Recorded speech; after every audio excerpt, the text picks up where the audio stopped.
Lutheran അവർ ministries Christian media centre സമർപ്പിക്കുന്ന സ്വർഗസുധ പ്രോഗ്രാമിലേക്ക് എല്ലാ മാന്യപ്രേക്ഷകർക്കും ക്രിസ്തുവേശുവിന്റെ ധന്യനാമത്തിൽ സ്നേഹവന്ദനം. ധ്യാനവചസ്, ദേവസംഗീതം, സുബിൻസ് കൗൺസിലിംഗ് ടോക്ക്, ദൈവസന്നിധി, കുട്ടികളും ഞാനും തുടങ്ങിയ 5ഓളം സെഗ്മെന്റുകൾ കോർത്തിണക്കി നിങ്ങൾക്കായി ഞങ്ങൾ സമർപ്പിക്കുന്ന പ്രോഗ്രാമാണ് സ്വർഗസുധ. കഴിഞ്ഞ എപ്പിസോഡ് നിങ്ങൾക്ക് ഏവർക്കും അനുഗ്രഹമായിരുന്നു ഞങ്ങൾ വിശ്വസിക്കുന്നു. അധികം മുഖവരിയൊന്നും കൂടാതെ നമുക്ക് പ്രോഗ്രാമിലേക്ക് കടക്കാം. ആദ്യ സെഗ്മെന്റ് ധ്യാനവചസ്. നമുക്ക് വളരെ ശ്രദ്ധയോടെ ആയിരിക്കാം.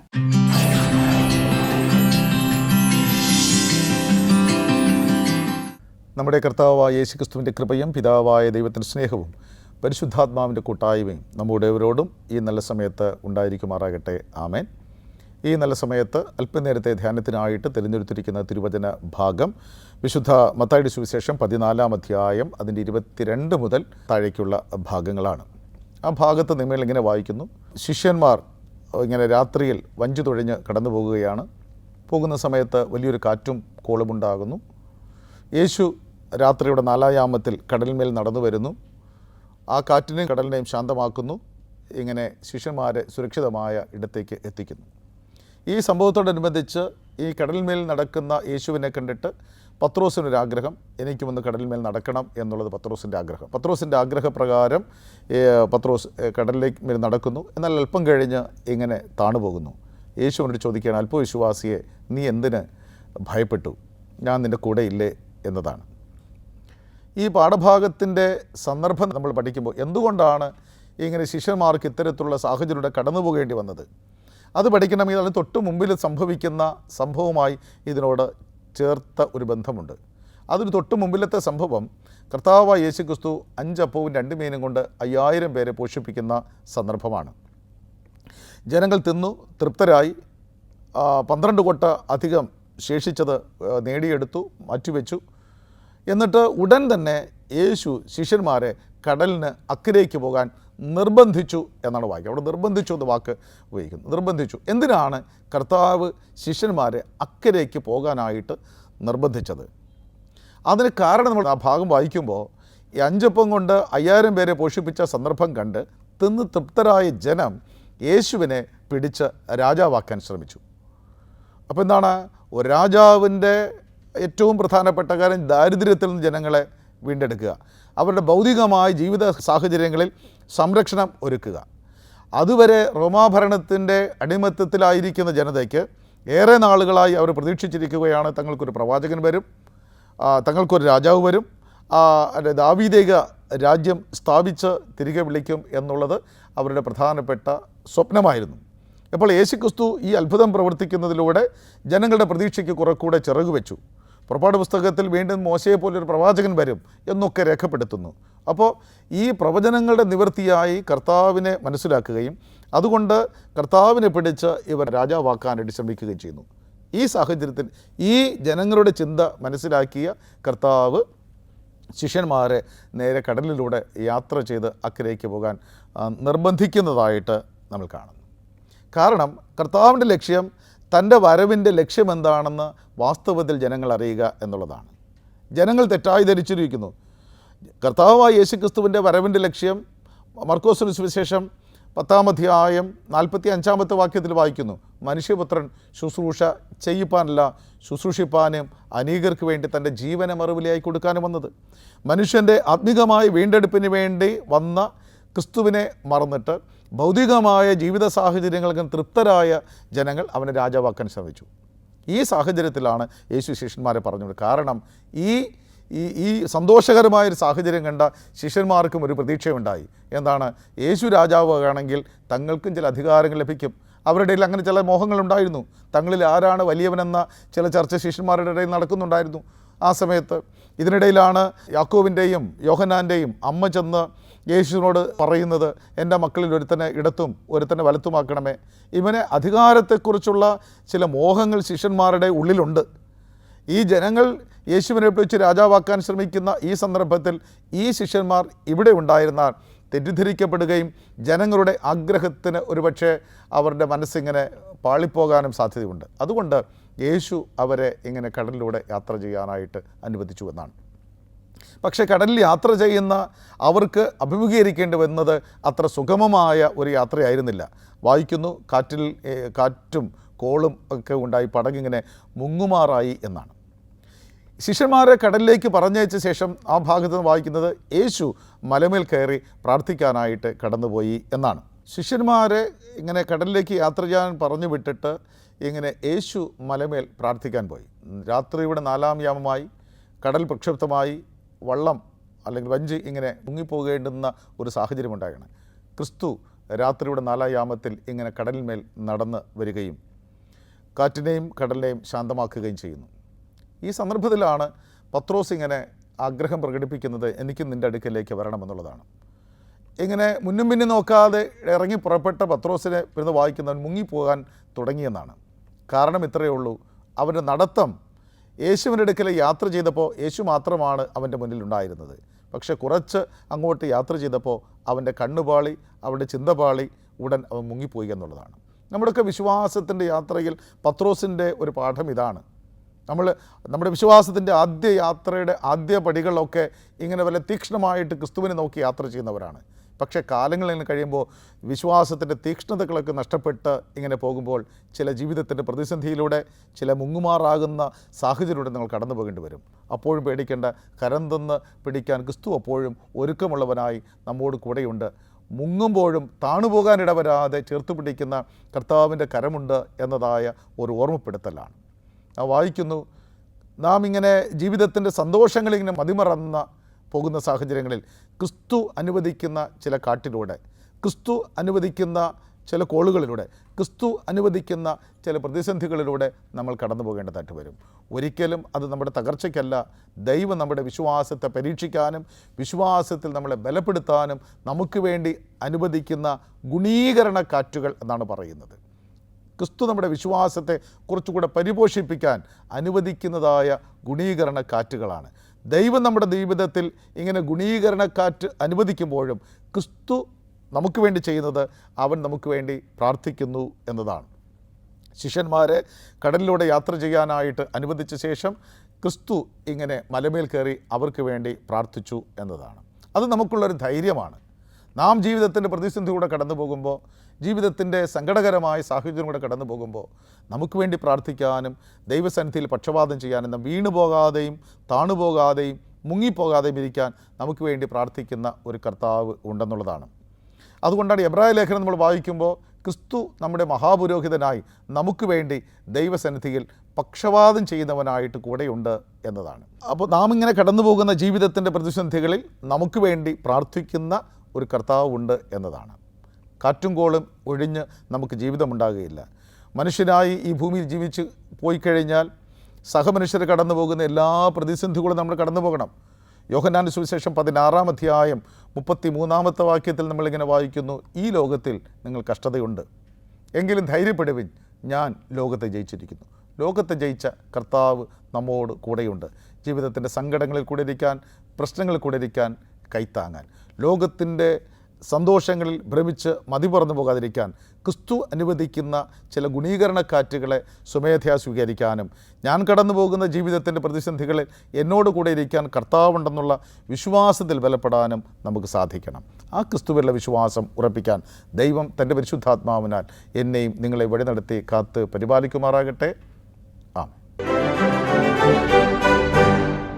വളരെ ചിന്തനീയവും പ്രത്യാശയുമൊക്കെ നൽകിയ അനുഗ്രഹിക്കപ്പെട്ട ഒരു മെസ്സേജ് ആയിരുന്നു അല്ലേ? ഇനി നമുക്ക് മാധുര്യമേറിയ ഒരു ഗാനമായാലോ, ദേവസംഗീതത്തിലൂടെ.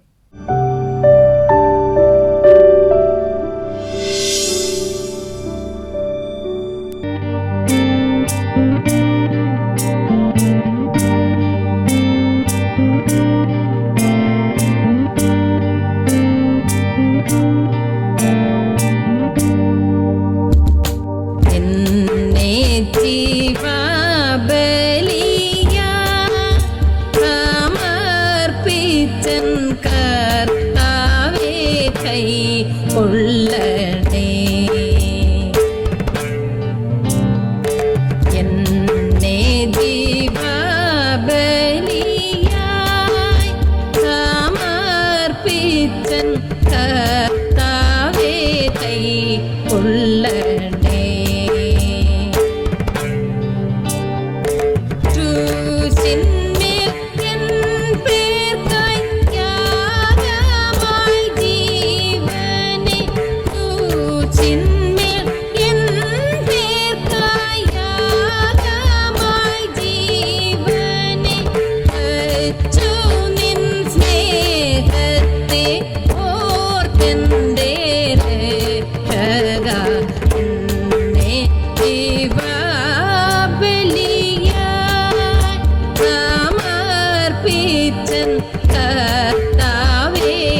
വളരെ അനുഗ്രഹീതമായൊരു ഗാനമായിരുന്നു അല്ലേ? അടുത്ത സെഗ്മെന്റ് നിങ്ങൾ വളരെ ശ്രദ്ധയോടെ കേൾക്കേണ്ട ഒന്നാണ്. നമ്മുടെയൊക്കെ ജീവിതത്തിൽ നാം ക്രമീകരിക്കേണ്ടതും പഠിക്കേണ്ടതും ശീലിക്കേണ്ടതുമായിട്ടുള്ള കാര്യങ്ങൾ സുബിൻസ് കൗൺസിലിംഗ് ടോക്കിലൂടെ.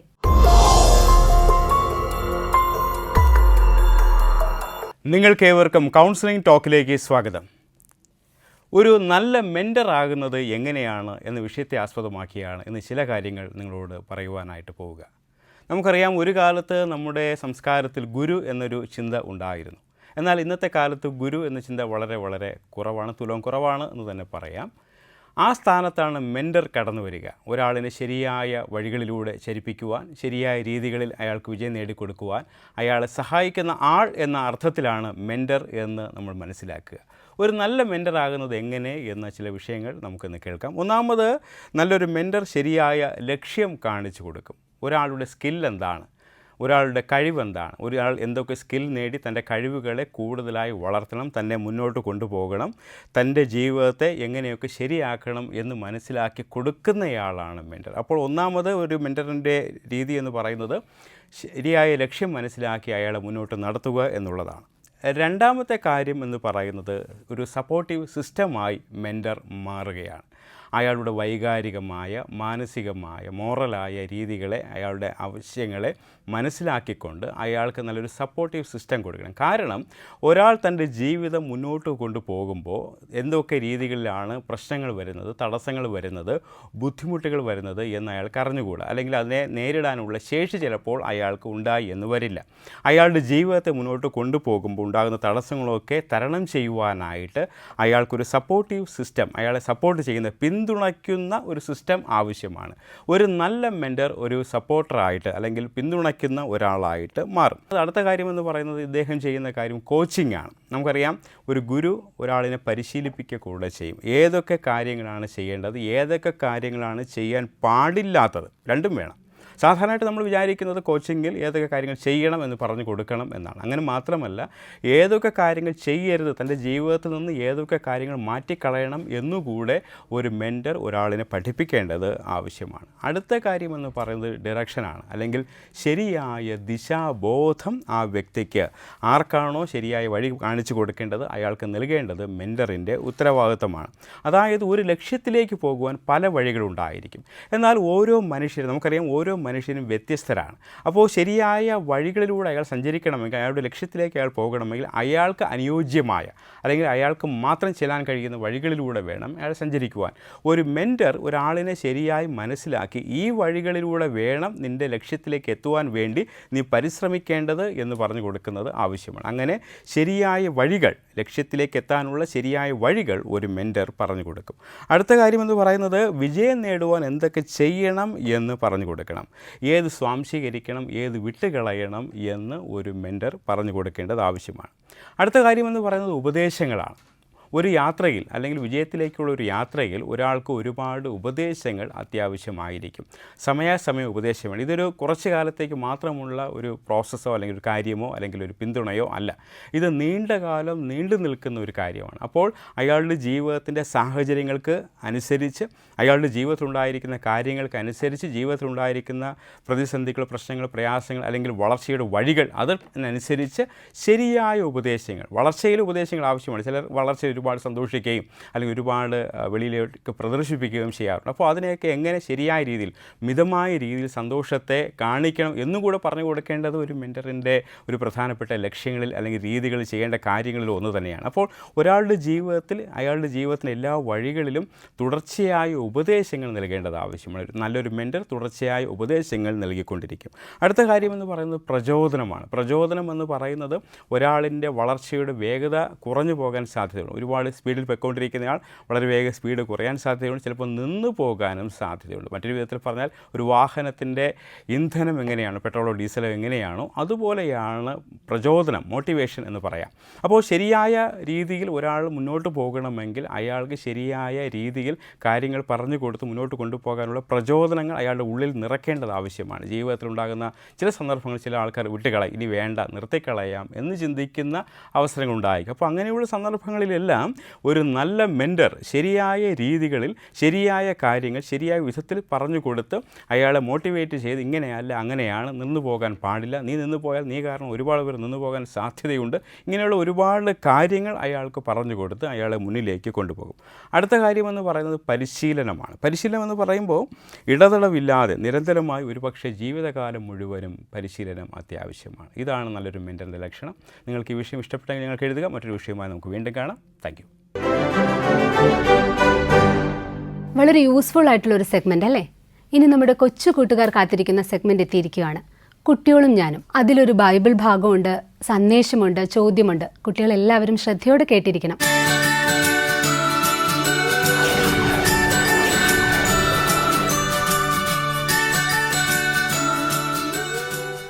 ഹലോ കൂട്ടുകാരെ, എല്ലാവർക്കും സുഖമാണല്ലോ. അപ്പോൾ ഞാനും കിറ്റിയും ഉണ്ട്. അപ്പോൾ കിറ്റിക്ക് സന്തോഷമാണോ? സന്തോഷമാണ്. സന്തോഷമാണ് കേട്ടോ. അപ്പോൾ കിറ്റി നിങ്ങളെ കണ്ടതിൽ സന്തോഷമാണ്, അങ്കിളിന് നിങ്ങളെ കാണാൻ കഴിഞ്ഞതിൽ സന്തോഷമാണ്. അപ്പോൾ നമുക്ക് ഇന്നും ഒരു നല്ല ദിവസം ദൈവം നമുക്ക് നൽകി അല്ലേ കിറ്റി? നല്ല ദിവസം. നല്ല ദിവസം. അപ്പോൾ കിറ്റിക്കും സന്തോഷമാണ്. അപ്പോൾ നമ്മൾ ഇന്നൊരു പുതിയ കഥ പഠിക്കാൻ പോവുകയാണ് കേട്ടോ. എൻ്റെ ഒരു കൂട്ടുകാരൻ്റെ കഥയാണ്. അങ്കിളിൻ്റെ കൂട്ടുകാരനാണ്. അങ്കിളിൻ്റെ ഒരു കൂട്ടുകാരൻ്റെ കഥയാണ് നമ്മൾ ഇന്ന് പഠിക്കാൻ പോകുന്നത് കേട്ടോ. അപ്പോൾ എൻ്റെ ഒരു കൂട്ടുകാരൻ അപ്പോൾ ദൂരെ ഒരു സ്ഥലത്ത് നിന്ന് പഠിക്കുകയായിരുന്നു. ദൂരെ എന്ന് പറഞ്ഞാൽ പിന്നെ അങ്ങ് ഒത്തിരി ദൂരെ, അങ്ങ് ബാംഗ്ലൂർ. പിന്നെ അപ്പോൾ ആ ബാംഗ്ലൂരിൽ നിന്ന് പഠിക്കുന്ന എൻ്റെ ഒരു നല്ലൊരു കൂട്ടുകാരൻ കേട്ടോ. ബാക്കി പറയാം. അപ്പോൾ ആ കൂട്ടുകാരൻ ഒരു ദിവസം ലീവിന് വീട്ടിൽ വന്നു. അവൻ പഠിക്കുമ്പോൾ ഹോസ്റ്റലിൽ നിന്നാണ് പഠിക്കുന്നത് കേട്ടോ. ഹോസ്റ്റലിൽ നിന്നാണ് പഠിക്കുന്നത്. അപ്പോൾ ദൂരേക്ക് താമസിക്കുമ്പോൾ പഠിക്കുമ്പോൾ അങ്ങനെ ഹോസ്റ്റലിൽ നിൽക്കാനല്ലേ കഴിയുള്ളൂ. അപ്പോൾ ആ ഹോസ്റ്റലിൽ നിന്ന് അവൻ ലീവിന് വീട്ടിൽ വന്നു. വീട്ടിൽ വന്നിട്ട് അവൻ്റെ പപ്പയോടും അമ്മയോടും പിന്നെ സഹോദരങ്ങളോടും കൂടെ വീട്ടിലിരുന്ന് ഭക്ഷണം കഴിക്കുകയായിരുന്നു. എന്നിട്ട് പറയാം. അപ്പോൾ ഭക്ഷണം കഴിച്ചുകൊണ്ടിരുന്ന സമയത്ത് അവൻ വലിയ സന്തോഷത്തോടുകൂടെ പപ്പയോടും അമ്മയോടും ഒരു കാര്യം പറഞ്ഞു. എന്ത് കാര്യം എന്നറിയാമോ? അവൻ പറഞ്ഞു, പപ്പ അമ്മ, ഞാൻ എൻ്റെ ഹോസ്റ്റലിൽ എൻ്റെ കൂട്ടുകാർക്കെല്ലാം അവരുടെ തുണി ഇസ്തിരി ഇട്ട് കൊടുക്കും. ഇസ്തിരി എന്ന് പറഞ്ഞാൽ പിന്നെ കിറ്റിക്ക് മനസ്സിലായിട്ടില്ല. ഇസ്തിരി എന്ന് പറഞ്ഞാൽ ഈ തുണിയൊക്കെ ഇങ്ങനെ തേച്ച് കൊടുക്കുന്നില്ലേ, നല്ല വടി ഒത്ത നന്നായിട്ട് ചുളുക്കൊക്കെ മാറി നല്ല സൂപ്പറായിട്ട് പിന്നെ ഇസ്തിരി തേപ്പ് പെട്ടി വെച്ച് തേച്ചിട്ട് കൊടുക്കുന്നത്. മനസ്സിലായി, അവന് മനസ്സിലായി. അപ്പോൾ തുണിയൊക്കെ തേച്ച് കൊടുക്കുമെന്ന് പറഞ്ഞു. അപ്പോൾ പപ്പയും അമ്മയും പറഞ്ഞു, എടാ എന്തിനാടാ നീ അങ്ങനെയൊക്കെ ചെയ്യുന്നത്, പിന്നെ അത് പിന്നെ അവർക്ക് ചെയ്തുകൂടെ? അപ്പോൾ അവൻ എന്ത് പറഞ്ഞെന്നറിയാമോ? അവൻ പറഞ്ഞു, പപ്പ അതൊരു സഹായമല്ലേ, എനിക്ക് അവർ കാശൊക്കെ തരും, അത് ഞാൻ വാങ്ങാറുണ്ട് എന്ന് പറഞ്ഞു. അപ്പോൾ പപ്പയ്ക്കും അമ്മയ്ക്കും വല്ലാണ്ട് ആയി. പപ്പയും അമ്മയും പറഞ്ഞു, നീ എന്തിനാ ഇങ്ങനെ, നിനക്ക് ആവശ്യത്തിനുള്ള കാശൊക്കെ ഞങ്ങൾ തരുന്നുണ്ടല്ലോ, പിന്നെ നീ എന്തിനാണ് മറ്റുള്ളവർക്ക് ഇങ്ങനെ തുണി തേച്ച് കൊടുത്ത് കാശൊക്കെ വാങ്ങുന്നതെന്ന് പറഞ്ഞു. അപ്പോൾ അവൻ പറഞ്ഞു, അമ്മ ഞാൻ ഈ ക്യാഷെല്ലാം പിന്നെ ഇങ്ങനെ ശേഖരിച്ച് വെക്കും എന്ന് പറഞ്ഞു, കൂട്ടി വെക്കുമെന്ന് പറഞ്ഞു. അപ്പോൾ അമ്മയ്ക്ക് വല്ലാത്തൊരു പേടിയായി. അമ്മയ്ക്ക് പേടിയാവും. കാരണം എന്തറിയാമോ, ഇങ്ങനെ കാശൊക്കെ അധികമായിട്ട് ഹോസ്റ്റലിൽ നിൽക്കുന്ന കുട്ടികൾക്ക് കിട്ടുമ്പോൾ അവർ പലപ്പോഴും പല തെറ്റായ കാര്യങ്ങൾക്കെല്ലാം ഈ ക്യാഷ് ഉപയോഗിക്കാറുണ്ട്. ഈ ക്യാഷൊക്കെ പിന്നെ മദ്യം കഴിക്കുന്നതിന്, അതുപോലെ ലഹരി ഒക്കെ ഉപയോഗിക്കുന്നതിനൊക്കെ ഇങ്ങനെയൊക്കെ ഒരുപാട് കഥകളൊക്കെ ഇങ്ങനെ കേൾക്കുന്നുണ്ട്. അപ്പോൾ അതുപോലെ ഇവനും അവൻ്റെ കയ്യിൽ കിട്ടിയ ക്യാഷ് ഉപയോഗിക്കുന്നെങ്കിൽ ശരിയാ. അപ്പോൾ കിറ്റിക്ക് അതൊക്കെ അറിയാമല്ലേ? പത്രത്തിൽ വായിച്ചു എന്ന്. പത്രത്തിൽ വായിക്കാൻ അറിയാമല്ലേ? ടി വിയിൽ വായിച്ചു. ടി വിയിൽ ആരെയും വായിക്കുമോ? കേൾക്കല്ലേ? എന്തെങ്കിലും ആവട്ടെ. അപ്പോൾ അങ്ങനെയാണ്. അപ്പോൾ ഈ കാര്യങ്ങളൊക്കെ അറിയാമെന്നുള്ളത് അമ്മയ്ക്ക് ഭയങ്കര സങ്കടമായി. അപ്പോൾ അമ്മ കേട്ടത്, ഈ ക്യാഷ് നീ എന്ത് ചെയ്യും? അപ്പോൾ അവൻ ഇങ്ങനെ തല പതിയെ ഇങ്ങനെ താഴ്ത്തി. അപ്പോൾ പപ്പയ്ക്കും അത് കണ്ടപ്പോൾ അമ്മയ്ക്കും കണ്ടപ്പോൾ വല്ലാണ്ട് പേടിയായി. ക്യാഷ് അവൻ എന്താണ് ചെയ്യുന്നതെന്ന് പറഞ്ഞില്ല. അവൻ വല്ലാതെ മോഹമൊക്കെ മാറിയിരിക്കുകയാണ്. അപ്പോൾ അവർ വീണ്ടും എടുത്തു ചോദിച്ചു, നീ ക്യാഷ് എന്ത് ചെയ്യും? അപ്പോൾ അവൻ പറഞ്ഞു, അമ്മ ഞാനതൊരു പാവപ്പെട്ട എൻ്റെ ഒരു കൂട്ടുകാരന് കൊടുക്കും. എൻ്റെ കൂട്ടുകാരിൽ അവൻ വലിയ പാവപ്പെട്ടവനാണ്. അവൻ്റെ പപ്പയും അമ്മയൊക്കെ വലിയ രോഗികളാണ്. അവർക്ക് മരുന്നിന് പോലും ക്യാഷില്ല. അവൻ പഠിച്ച് ഒരു ജോലി വാങ്ങി വേണം അവരുടെ കുടുംബമൊക്കെ നോക്കാൻ. അതുകൊണ്ട് അവർ കഷ്ടപ്പെട്ട് പഠിപ്പിക്കുകയാണ്. ആ ക്യാഷൊക്കെ ഞാൻ അവന് കൊടുക്കുമെന്ന് പറഞ്ഞു.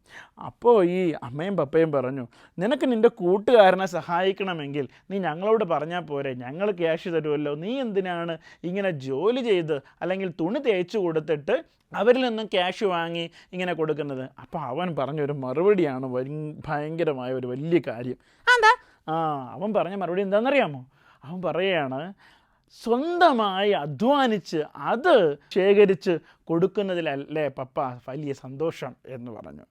സ്വന്തമായിട്ട് അധ്വാനിച്ച് മറ്റുള്ളവരെ സഹായിക്കുന്നതിലാണ് കാര്യം അല്ലേ? അപ്പോൾ അതൊരു വലിയ കാര്യമാണ്.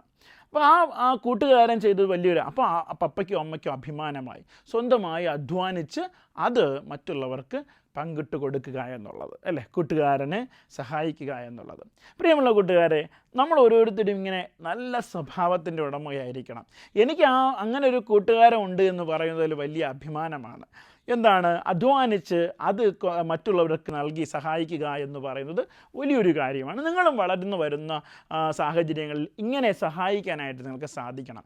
നിങ്ങൾ നന്നായിട്ട് പഠിച്ച് മിടുക്കരായി വിജയം നേടി നല്ല തൊഴിലൊക്കെ വാങ്ങിക്കഴിയുമ്പോൾ നിങ്ങൾക്ക് ലഭിക്കുന്നതിൽ നിന്നും നിങ്ങൾ അർഹതപ്പെട്ട കരങ്ങളിലേക്ക് പാവപ്പെട്ടവർക്ക് അത് അല്പമെങ്കിലും ഒന്ന് നൽകി സഹായിക്കാനായിട്ട് കഴിയണം എന്നുള്ളതാണ് അല്ലേ.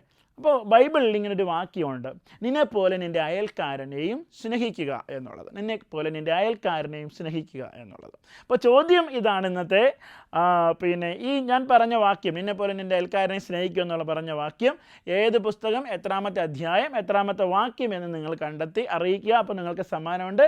അപ്പോൾ കഥ എല്ലാവർക്കും ഇഷ്ടമായെന്ന് കരുതുന്നു. അപ്പോൾ നമുക്ക് വീണ്ടും കാണാം. അതുവരേക്കും ടാറ്റാ. ടാറ്റാ. കൂട്ടുകാർക്കെല്ലാം ഈ ബൈബിൾ ഭാഗം ഇഷ്ടമായോ? അങ്കിൾ ചോദിച്ച ചോദ്യം മനസ്സിലായോ?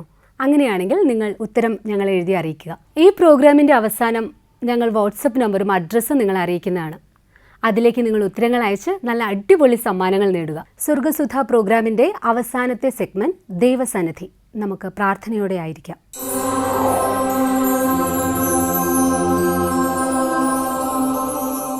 നമ്മൾ പ്രാർത്ഥിക്കാം. പരിശുദ്ധ നീതിമാനുമായിരിക്കുന്ന ഞങ്ങളുടെ സ്വർഗീയ നല്ല പിതാവേ, അനുഗ്രഹിക്കപ്പെട്ട നല്ല സമയത്തിനായി അങ്ങേ സ്തുതിക്കുന്നു, സ്തോത്രം ചെയ്യുന്നു. ഭവനരഹിതരായിരിക്കുന്നവരെ നിൻ്റെ കരങ്ങളെ ഏൽപ്പിച്ച് ഞങ്ങൾ പ്രാർത്ഥിക്കുന്നു. ഭവനത്തിൻ്റെ പണികൾ ആരംഭിച്ചിരിക്കുന്നവർക്കായി ഞങ്ങൾ പ്രാർത്ഥിക്കുന്നു. സ്വർഗത്തിലെ ദൈവത്തിൻ്റെ കരങ്ങളിൽ അവിടെ നിന്ന് വഹിച്ചുകൊള്ളുമാറാകണമേ എന്ന് പ്രാർത്ഥിക്കുന്നുണ്ട്. പണികൾ കർത്താവേ ആരം മുതൽ അവസാനം വരെയും നീ തീരുവോളം നിൻ്റെ കൃപയുടെ മറവിൽ അവിടെ നിന്ന് മറച്ച് അവിടെ നിന്ന് കാത്തുകൊള്ളുമാറാകണമേ ഞങ്ങൾ പ്രാർത്ഥിക്കുന്നു. ആരംഭിച്ച പണികളെല്ലാം അവിടെ നിന്ന് പൂർത്തീകരിപ്പാൻ തക്കവണ്ണം സഹായിക്കും ണമേ. കർത്താവേ സ്തോത്രം. കർത്താവെ അവരാരംഭിക്കുവാൻ കർത്താവേ സ്തോത്രമായിരിക്കുന്ന കർത്താവ് ഭവനത്തിൻ്റെ പണികൾക്ക് വേണ്ടി ഞങ്ങൾ പ്രാർത്ഥിക്കുകയാണ്. ദൈവത്തിൻ്റെ കൃപയും സാന്നിധ്യം കൊണ്ട് അവിടെ നിറയ്ക്കുമാറാകണമേ എന്ന് പ്രാർത്ഥിക്കുന്നു. അവിടെ പണിക്കാരുടെ മേലെ ദൈവത്തിൻ്റെ കൃപ അവിടെ ധാരാളം അവിടെ നിന്ന് ചൊരിയുമാറാകണമേ എന്ന് ഞങ്ങൾ പ്രാർത്ഥിക്കുന്നു. തക്ക സമയത്ത് കർത്താവെ പൈസകൾ ഒക്കുവാനും ദൈവമേ സാമ്പത്തിക ക്ലേശങ്ങളിൽ നിന്നൊക്കെയും നീ അവിടെ വിടുവിച്ച് അവരെ കാത്തുകൊള്ളുമാറാകണമേ ഞങ്ങൾ പ്രാർത്ഥിക്കുന്നു. നല്ല ഭവനം പണിത് കർത്താവെ അതിൽ വസിപ്പാൻ തക്കവണ്ണം നീ സഹായിക്കുമാറാകണമേ എന്ന് ഞങ്ങൾ പ്രാർത്ഥിക്കുന്നു. നാഥാ സ്തോത്രം. നിന്നോട് ചോദിച്ചതൊക്കെയും നിൻ്റെ പ്രിയപ്പെട്ടവർക്ക് കൊടുത്തു എന്ന് കർത്താവേ സ്തോത്രം അത് പറയുവാൻ തക്കവണ്ണം ഇടയാക്കുമാറാകണമേ എന്ന് ഞങ്ങൾ പ്രാർത്ഥിക്കുന്നു. യേശു ക്രിസ്തു വഴി ഞങ്ങൾ പ്രാർത്ഥിക്കുന്നു. കേൾക്കണമേ സ്വർഗീയ നല്ല പിതാവേ. ആമേൻ. ഈ പ്രോഗ്രാം നിങ്ങൾക്ക് ഏവർക്കും അനുഗ്രഹമായിരുന്നെന്ന് ഞങ്ങൾ വിശ്വസിക്കുന്നു. ഇതുവരെയും ഞങ്ങളെ ശ്രവിച്ച എല്ലാ പ്രേക്ഷകർക്കും ക്രിസ്തുയേശുവിൻ്റെ ധന്യനാമത്തിൽ സ്നേഹവന്ദനം. നിങ്ങളുടെ നിർദ്ദേശങ്ങളും അഭിപ്രായങ്ങളും ഉത്തരങ്ങളും ഞങ്ങളെ അറിയിക്കുക. Our new address, Christian Media Center, number 105, Pantheon Road, 2nd floor, Egmore, opposite to Egmore Museum, Chennai, 600008. Our phone number 044 2432 0488.